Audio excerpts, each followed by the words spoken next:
Peter Valley, FBAmaster.com here. In this video, I'm going to give you a set of 8 repricing rules you can literally just copy, plug in your existing repricer or your manual repricing process, and just kind of a set and forget system. So the fantasy basically when it comes to repricing is this, that you just set your rules one time, you get it done perfectly, and you've got this perfectly well-oiled set of rules, a machine that just turns inventory into cash in the best possible way, getting the maximum profits that you need in the time frame that you want to sell the items in. That's the fantasy, right? Now, there is no perfect set of repricing rules, but I'm going to give you 8 repricing rules that are tested over years that, again, you can just copy and plug in your existing repricer or your manual repricing regimen. Let's get into it. Here's what we're going to cover in this video. Number 1, how and why most Amazon sellers get their repricing rules completely, totally wrong. Number 2, I have to give tons of disclaimers before I get into these 8 repricing rules because otherwise I'll get a bunch of hate mail. So I'm gonna give them a bunch of disclaimers out of the way, and then in part 3 is what you came for. I'm gonna give you the 8 repricing rules, and not just what the rules are that you can just copy, but also the strategy behind the rules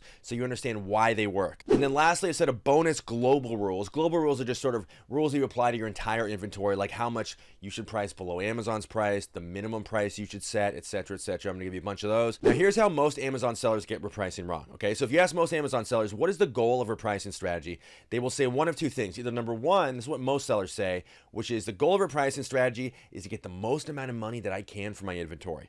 But is that actually true? Because when you think about it, if that was actually your goal, you would just set a price of, say, $1,000 for every single item in your inventory. And probably in the next bazillion years, or at least before you died, you'd probably get a sale of $1,000 for everything. Either someone just hits the wrong button, or they get drunk and they click the wrong thing, or like whatever, right? Realistically, in the next 50 years, that would probably happen. But guess what? You don't want to wait 50 years. So in reality, it's not really about getting the most amount you can for your inventory, right? Other sellers would say, actually, it's about getting the fastest sale.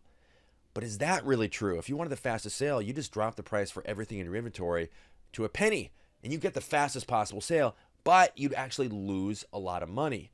So most Amazon sellers err incorrectly in either one of these directions, when of course the actual goal of a good repricing strategy and good repricer settings is to get the most amount of money you can for your inventory, but still sell that inventory in the time frame you desire. So the purpose of the set and forget system I'm about to give you, this list of 8 rules, is to strike this balance. That balance between selling quickly, but also getting the most amount you can for your inventory. Okay, a little bit of a spoiler. These are the 8 rules that I'm going to teach you in this video, and we're going to outline here. I'm going to go to all the strategy behind these and everything in a second. I just want to give you a quick visual representation of what this looks like in one repricer. This tool is called NeuroPrice, by the way. Obviously, it's going to look very different if you're using a different repricer that's not NeuroPrice. These are the 8 rules. We're going to spend most of this presentation in create an elaborate slide presentation for you. We're going to outline the strategy behind each of these. But if you're one of those people that's just like, look, I just want to copy this and be done with it, you can just pause this video and just go ahead and copy these into your current repricer. And don't forget the settings up here at the top as well. So this is what we're about to teach you. Now, I have to give you this warning. Whatever repricer you're currently using right now, and by the way, this system works equally well for manual repricing. So if you're not using a repricer, this is just as relevant to you. But if you're using a repricing tool, there's a very good chance, in fact, a better than not chance, that your repricer will not allow you to set the rules exactly in the way I'm about to describe. Because a lot of repricers are simply missing certain features that other repricers have, and it becomes this big mess. So if you're using Be Cool, if you're using Reprice It, if you're using Aura, you're using Profit Protector Pro, or any one of the bigger repricers out there, there is a better than not chance you will not be able to copy these exactly. Now here's the deal, it's not my fault, okay? Email their support. Not my fault. At the end of this video and below this video, I'll give you a link to a repricer that will allow you to do all of these things. But it's impossible for me to give you a template, repricing rule template, that accommodates every possible repricer out there. Because a lot of repricers are out there, and a lot of them are really bad. A lot of them are missing some core features that every repricer should have. It's not my fault. Take it up with your repricer, or what you really should do is just switch to a better one. Okay, one of the last things before we dive into the 8 repricing rules, and by the way, get a pen out. You're going to need to write these down. I'm not kidding.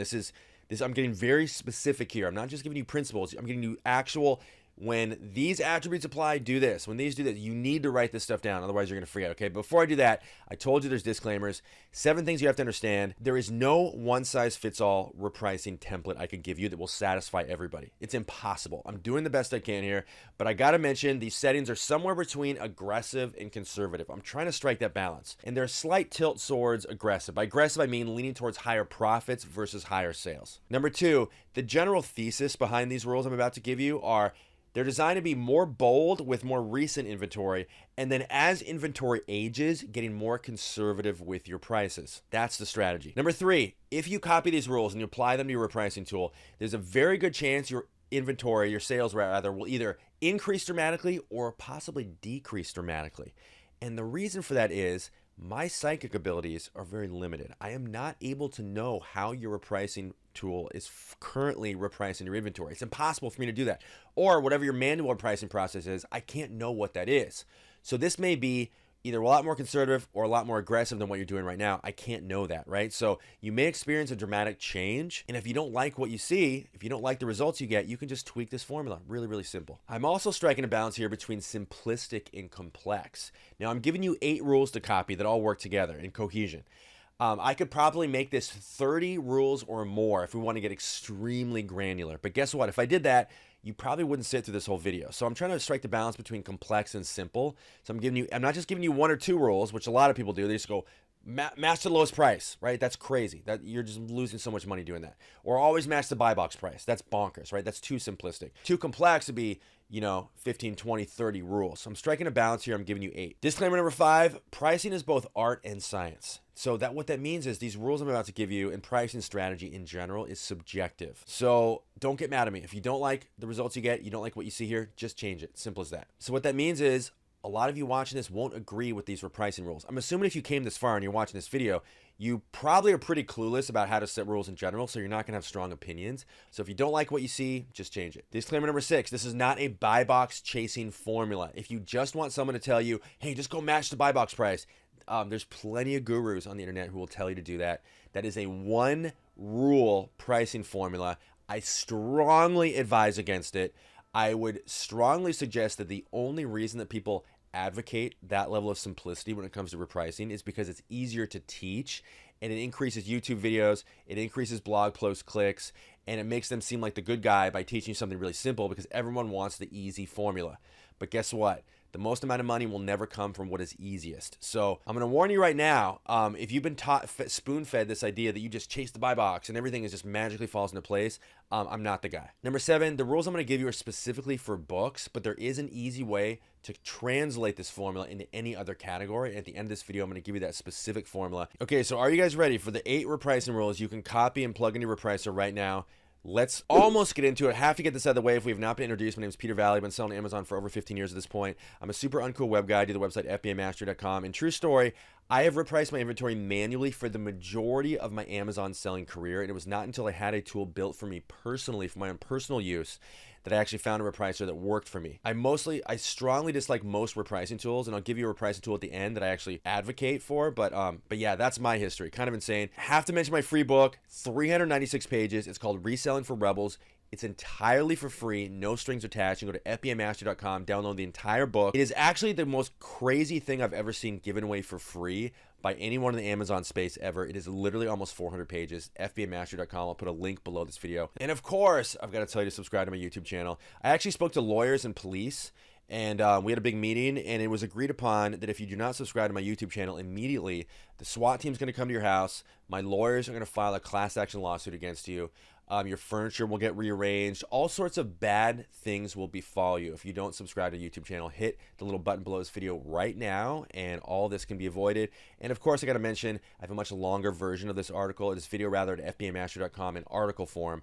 So if you want to go even more in depth, check out the article. I'll put the link below this video as well. Okay, rule number 1 of 8. Here we go. And by the way, this is rule number 1. These all work together. This is not a set of 8 different rules that you can pick and choose. These are all 8 that work together. I want to get that out of the way. So rule number 1 applies to high demand inventory only. Anything ranked between, write this down, anything ranked between 1 and 10,000, I want you to price $1 above the 3rd lowest FBA offer. Now, this might sound a little bit insane, but let me explain. And this is the only one I think I'll get the most pushback on. Let me explain this rule. So let's say you got an item that is, where the lowest FBA price is $15, and the second lowest is $16, third lowest is $17. I want you to price at $18, regardless of what the 4th and 5th are. Okay, so here's the strategy behind this rule. The strategy is that when it comes to inventory that is that high demand, In the books category, for example, anything ranked between 1 and 10,000 is selling hundreds of copies a day. Maybe 10,000 might dip down to the dozens, but the point is these are extremely high demand items, okay?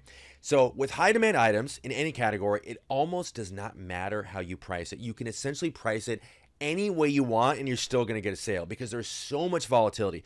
There's so prices are going up and down at such a rapid pace. You can almost just blindfold yourself, throw a dart blindly, and that item is still going to sell at any price within reason, of course. So when you got something that's selling at such high volume, the price is going to change 10, 15, 20 times a day or more. So if you just go along and just like, oh, well, this item's ranked 5,000, I'm just going to match the lowest price. That's complete insanity because the lowest price, there's nothing special about it. The lowest price is going to change in 30 seconds. Matching the lowest price, it's the easiest thing to do, but it's also completely foolish at the same time. And the same goes for the buy box price. The buy box price can fluctuate wildly from minute to minute when it comes to really, really high demand items. And the other thing that people don't even really consider when it comes to high demand items is that very, very, very often the sale does not go to the lowest price. You've got a lot of different types of buyers out there, a lot of different types of motivators behind their buying decisions.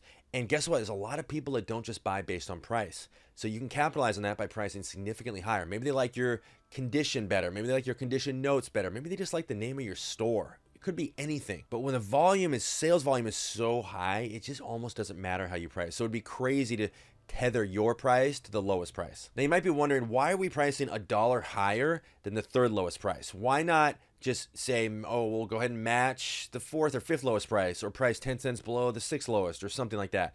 The reason is I've surveyed almost all the repricing tools out there. There's not a single repricer that allows you to price against anything beyond the third lowest price. So I'm just trying to keep this within the realm of what's actually reasonable and realistic when you're using a repricing tool. If you're manually repricing, by all means, don't just tether yourself to the third lowest price. Go ahead and price, and I'm just making something up here, but underprice the fifth lowest price by 10 cents or whatever, something like that. Just get kind of out there in the stratosphere because it's going to sell no matter what. Okay, so hopefully you wrote rule number 1 down.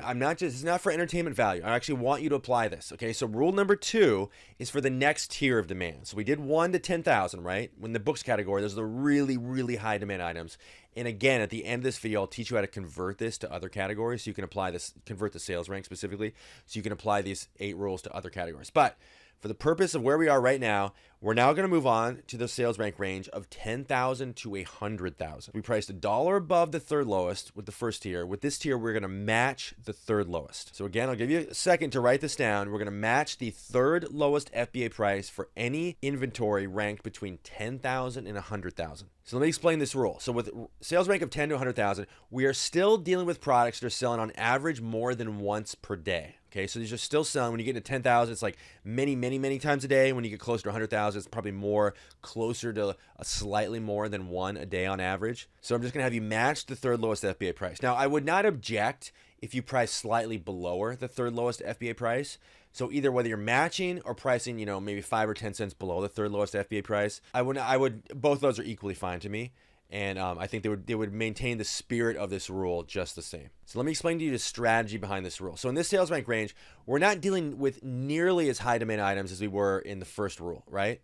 When it comes to 4-digit sales rank items in the books category, you're talking about items that are just going crazy out the door, like selling tons of copies a day.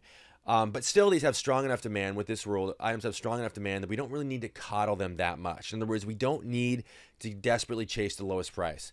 We can get outside of that range and still expect to get a sale in a reasonable amount of time. So basically the same logic that we applied to rule number 1 applies to this rule as well, except that we're starting to get closer to the lowest price because as the demand goes down, we want to get a little more conservative as we kind of move up the sales rank ladder, right? That's the overarching logic behind all these rules, honestly. Okay, so you've written that down. Rule number 3 is I want you to match the second lowest FBA price for anything ranked between 100,000 and 500,000. Now let me explain this rule. In this sales rank range, we are dealing with items that have sold in the last 1 to 3 days. So we're out of the range where these items are selling multiple copies a day.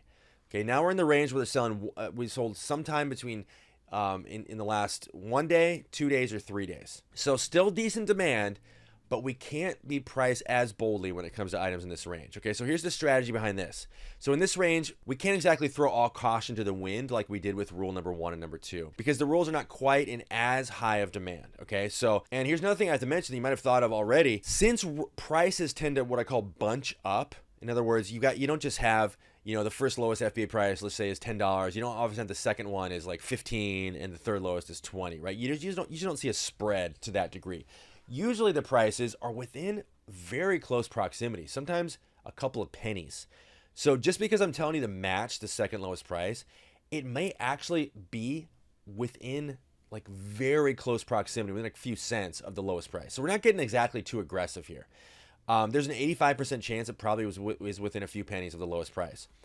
So these are still priced to sell. I don't want you to think we're, pricing these to sell at some far off date. These are still priced to sell, but we're not blindly anchoring ourselves to the lowest price unnecessarily. Now, another disclaimer I have to give is that if the difference is only a few cents, then by all means, just go ahead and match the lowest price. There's no reason to wait days or weeks longer for a sale if it's only going to mean a few extra cents of profit. So when you see items that have these big gaps between this, first and second lowest, second and third lowest, that's when these pricing rules actually work their magic the best. If you see a bunch of prices and they're all within a few cents of each other, by all means, match the lowest price. It should go without saying. I just want to be really clear that I'm not telling you to wait, days or weeks for a sale to get an extra 3 cents. That's not what I'm saying here. Okay, rule number 4, match the lowest FBA price for anything ranked between 500,000 and 1 million. I just want you to match the lowest FBA price.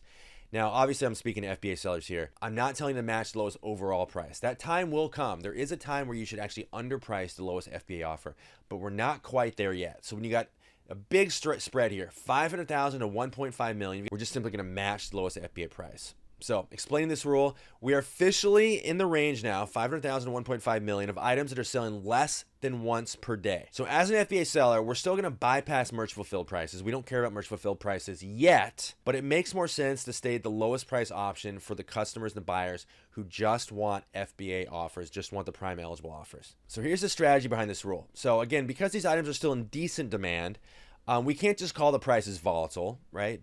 A rank of 1.5 million that might not have sold in potentially as long as 10 days. And hopefully, there's no way to actually know. You can't reverse engineer sales rank to know exactly when an item is sold, but we can say possibly as far out as 10 days ago. So we're going to lose some customers to those who are just shopping based on price alone, but that's okay. These ASINs still have decent demand. Okay, rule number 5. I want you to match the lowest overall price. Whether you're an FBA seller or not, you're going to match the lowest overall price for anything ranked beyond 1.5 million. So 1.5 million into the stratosphere, you are just simply going to match the lowest overall price. Now, I want to be clear. I do not mean that if you match the lowest FBA price, if you ignore this rule, match the lowest FBA price, I don't mean to indicate it will never sell. Remember, what we're trying to do here is balance getting the most you can for your inventory while still selling in the desired time frame. So with this sales rank range, we're emphasizing the desired time frame part of the equation. Because again, you can match the lowest FBA price for an item ranked 5 million, and it, assuming it's significantly higher price than the lowest merch fulfilled price, you might be waiting years for a sale. Realistically, that could happen. And so we're trying to avoid that. We don't want you to be waiting years. Okay, so we're just going to have you match the lowest overall price. You might be leaving money on the table here with certain items. You may have be able to get a sale by matching the lowest FBA price. This is not perfect, right? We're not trying to be perfect. The perfect set of pricing rules does not exist. So let me explain this. We're now in the territory of ASINs that are not selling more than once a week. We can confidently say that. And so when we're talking about sales ranks that are in the millions, it could have been months since the last sale. So as an FBA seller, you're going to ignore FBA offers for all the reasons I mentioned and compete with all offers. Simple as that. Okay, so here's the strategy behind this rule. When we're dealing with low demand products, we just simply don't want to miss an opportunity to be the next sale. We want to optimize our price so that we are the next sale. So we want to leave as few excuses as possible for any customer to come along who wants this item and decide they're going to pass on us for anyone else.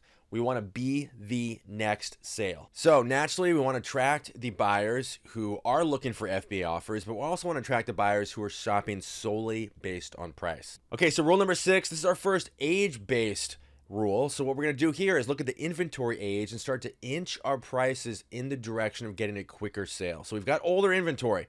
It's been sitting for longer than 90 days. That's usually the point where I start to sit back and think, okay, I need to start making moves to turn this inventory into cash. So that's what we're going to do. So now you notice we're skipping the range of 1 to 10,000. We're not going to go back and rewrite rule number 1. Remember that was 1 to 10,000 where I said price $1 above the third lowest price, FBA price rather. Remember I said it almost doesn't matter how you price inventory in that range, et cetera, et cetera.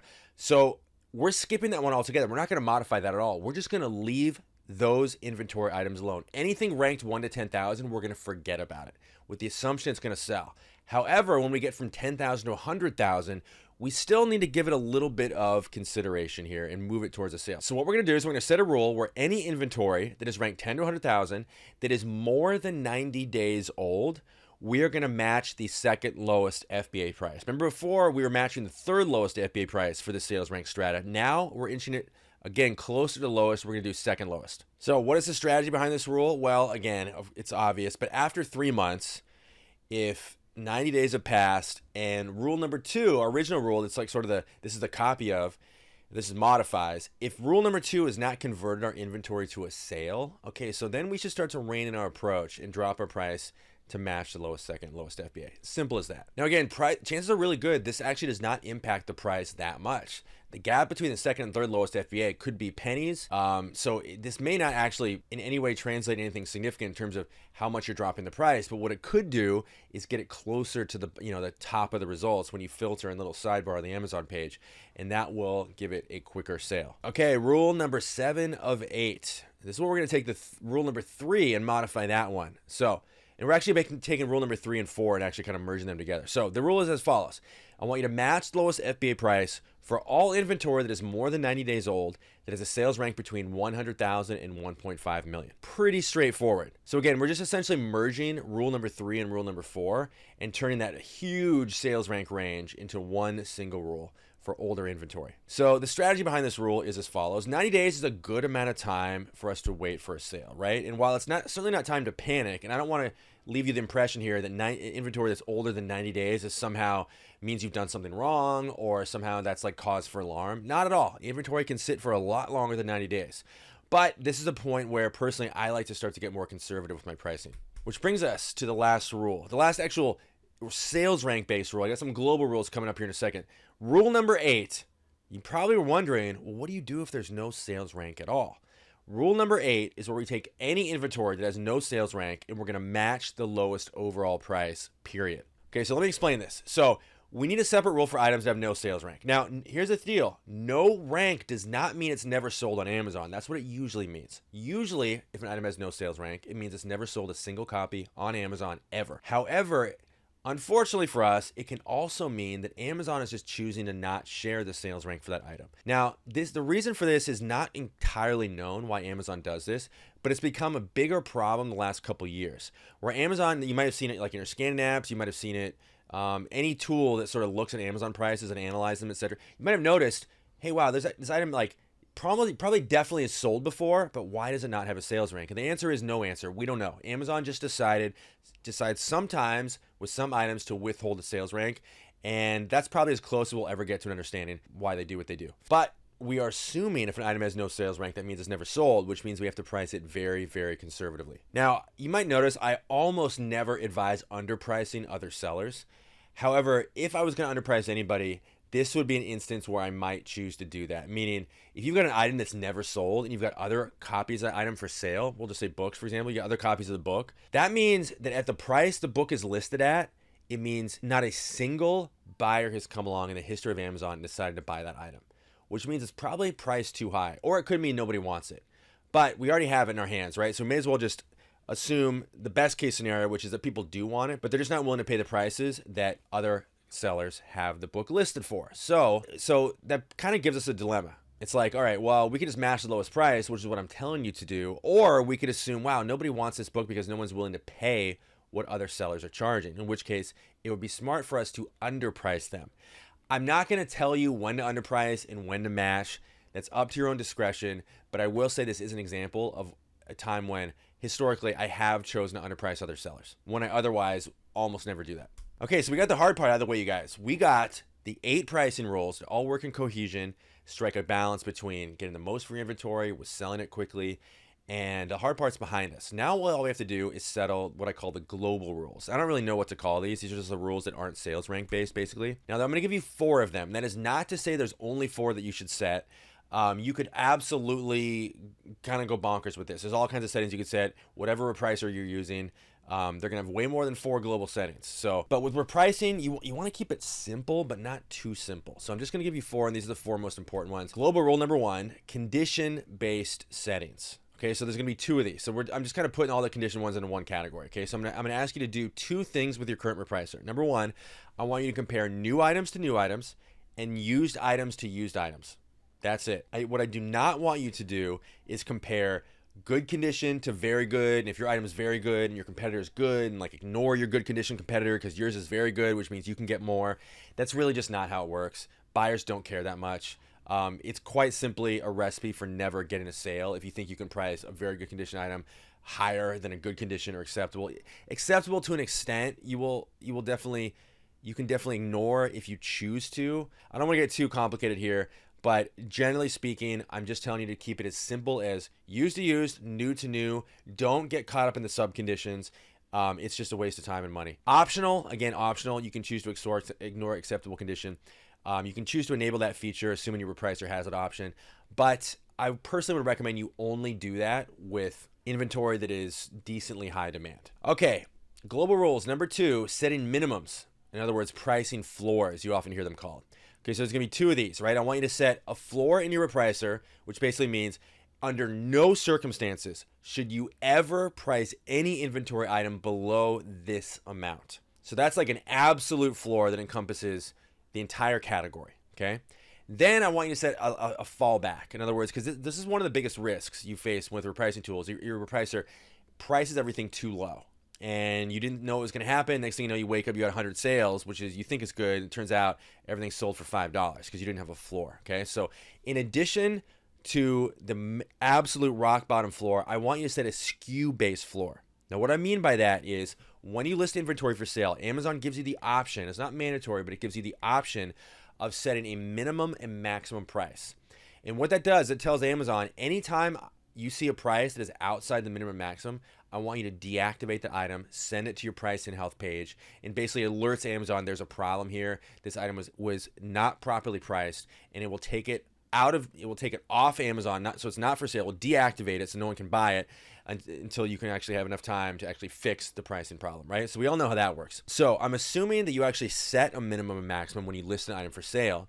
So what I want you to do is enable the feature in your repricer that forces the prices to stay inside the minimum and maximum. We don't want to just rely on Amazon to deactivate our inventory for us because that's an extra step. Then we have to go into Amazon Seller Central, we have to go to the pricing health page, then we have to like manually edit the prices. It's totally a waste of time. So we're gonna deal with this on the repricer level. You're just gonna check the box or whatever it is in your repricer, enable the settings so that under no circumstances can the repricer set a price outside or below the minimum or above the maximum. So you have 2 fail-safes in place that will ensure that your item will never be repriced below a certain amount. This will save you a lot of time and headaches. And by the way, if your repricer doesn't have these options, and this goes for everything we're talking about here, if your repricer does not allow you to do anything we've talked about here, you've got to switch. Sorry, but you just like actually have to switch. None of this stuff is optional. It's all mandatory. So in other words, if you've got a repricer where it doesn't let you reprice based on sales rank, you absolutely, like, without even the slightest hesitation, you must switch your repricer immediately. Don't wait until tomorrow. Do it right now because you're just using a bad repricer. And so that would apply to this as well. If you're using a repricer that doesn't allow you to keep your prices within the minimum maximum, you just have to change right now because it's just too risky. So what are the recommended minimums? Now, this is very personal, right? I can't possibly know what your buy costs are, etc. I'm just going to give you, if you just really have no idea what to choose from a minimum, I'm going to give you 3. I'm going to give you one for 3 common categories that Amazon sellers sell in. So for books, I'm going to tell you to set a minimum of $10. That gives you, depending on the size of the book, it's going to vary, but it keeps your payout above 0. So you're not giving Amazon money, because some prices you can sell a book at $5. You actually owe Amazon like $3-4, right? So we're keeping you out of that range. We actually owe Amazon money. So if you sell a book at $10, if you're an FBA seller, you usually owe somewhere between, or you usually get your payout somewhere between like 50 cents and $1.50, something like that. So this keeps you at least out of the range where you're actually losing money. Okay, with CDs, I'm going to tell you set a floor of $8. With DVDs, I'm going to tell you also set a floor of $8. That keeps you, again, I think it's like 90 cents on average, something like that, when you sell a DVD or CD for $8. Okay, next up, global rule number 3, setting our defaults. So this is where you set a price if there's no competing offers. If you're in the fortunate position where you've got an item for sale, you got an item to list for sale, and there is no one else on Amazon selling it, this is great news. But you need a default price because your repricer doesn't have any logic it can apply. It doesn't have anything to compare your price to, so it's got to know what to do. So you need to set a default price, and I'm going to suggest the default price you set is $99. That's a good mid-range. You can certainly sell items for a lot more if you're the only seller. You can also potentially not get a sale at $99. You might have to price it at $25. That's $25 is usually the minimum I will price an item at if I'm the only seller, and that's only after I've tested it at $99. So now $99 can result in your item getting deactivated for a high pricing error. That can happen, but it's much better to have to go and edit that item to get it into a range that Amazon will accept. Much better to have to do that than to list it for too low and get a sale and then kick yourself because you could have sold it for more. So $99 is my recommendation. Lastly, you need to have a rule that tells the repricer to always stay below Amazon's price by a fixed amount. I'm also assuming your repricer allows you to do that. Again, if it doesn't, you got to switch. So I'm going to suggest 50 cents or $1. I don't have strong feelings about this, but what you're basically saying here is under no circumstances should you ever price my inventory higher than Amazon's offer, meaning the offer if you bought directly from Amazon, because all customers would prefer to buy from Amazon over us. So with that understanding, you're simply not going to get a sale, or it's unlikely if you price above Amazon. So you have to price below, so the question becomes how much. I recommend 50 cents or $1. I don't really have strong feelings about this, so just pick one. Okay, so you may have been wondering, you're like, all right, I sell books, or maybe you don't sell books, but you sell other categories that aren't books. How do you convert this set of rules into something that actually fits other categories? So here's what you do. I'm actually going to give you a very, very specific answer to that question. So number one, I want to go to what's called Keepa's category tree. Now I'm going to show you a screenshot actually right here. This is Keepa's category tree. I actually have to confess, I don't know if this is a paid feature, but I think it might be. I pay for Keepa, so I can see it. I'm not sure if you can. What Keepa's category tree does, it takes every Amazon product category, and it tells you the total number of products in that category, and then it tells you the highest recorded sales rank. Now, I've got some serious issues with this because in most categories, what Keepa alleges is the highest recorded sales rank is actually a bigger number than the total number of products in that category. So obviously that doesn't make sense. So clearly Keepa has some work to do here when it comes to tidying up their numbers, but we can assume it's basically somewhere in range of accurate. Okay, so you go to Keepa's category tree. I want you to find the category you're trying to apply these rules to and take note of the total number of products in that category. Let's just say you want to apply this set of 8 rules to CDs. Okay, so you go to music, find the total number of products in the music category. Okay, number 3, I want you to take the number 25 million. Now, 25 million is roughly the highest recorded sales rank in the books category. And I want you to divide it by the total number of products in your chosen category, okay? So I forget what CDs is. It's like 8 million or something. So you divide 25 million by 8 million, okay?